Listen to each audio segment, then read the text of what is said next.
Hi, this is Lee, and I'm going to talk about spirulina. What is spirulina, and why would you want to take it? Spirulina is a single-celled, microscopic organism, and it grows in water, and it can make its own energy using the sun by photosynthesis.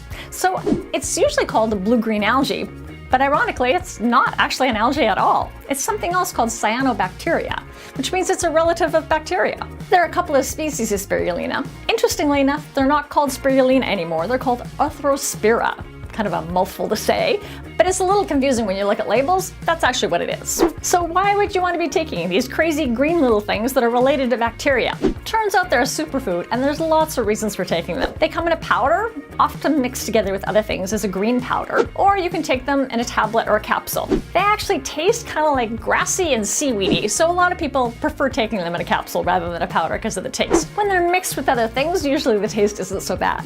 As a superfood, spirulina has all kinds of good stuff in it. It's high in protein, complex carbohydrates, healthy lipids.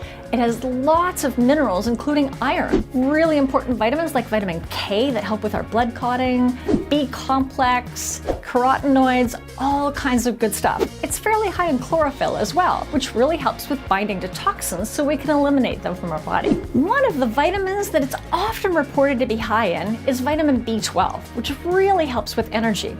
Unfortunately, the truth is, the vitamin B12 in spirulina isn't actually the form that we can use. So it's often called pseudo-vitamin B12 to denote that. So be careful of any claims around B12. We hear about vitamin A, and how we usually get it is we get something in food called beta-carotene, and our body converts it to vitamin A. So that's something we get in red vegetables, for example. And that beta-carotene is actually from a family of 10 different carotenoids, and we need all of them. And they work together in different parts of our body, and they are a super important antioxidant.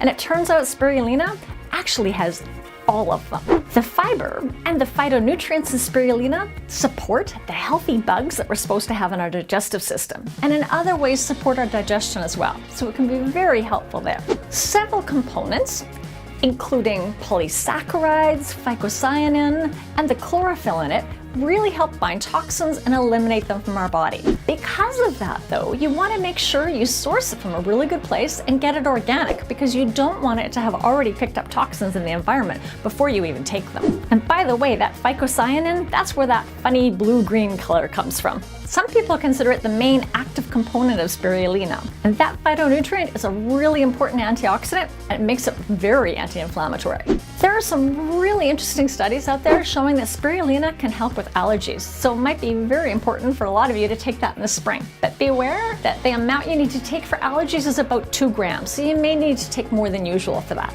If you're looking at using spirulina for things like your cholesterol levels, make sure you're talking to your doctor, because he can follow things and see how they're going. And you need to look into it and make sure you're taking enough for those kinds of claims. Be a little cautious of all the claims out there. There's so much information about this curing cancer and helping you live longer. And I don't really think any one supplement or any one food is going to do all of those things. It needs to be part of an overall plan, and there's a lot we don't know about this. But overall, spirulina may be something to consider. It can be a great whole food source with so many nutrients, and it can be great to add into things like smoothies, for example, not just popping pills all of the time. I hope you found this information about spirulina helpful, and hit the like button below.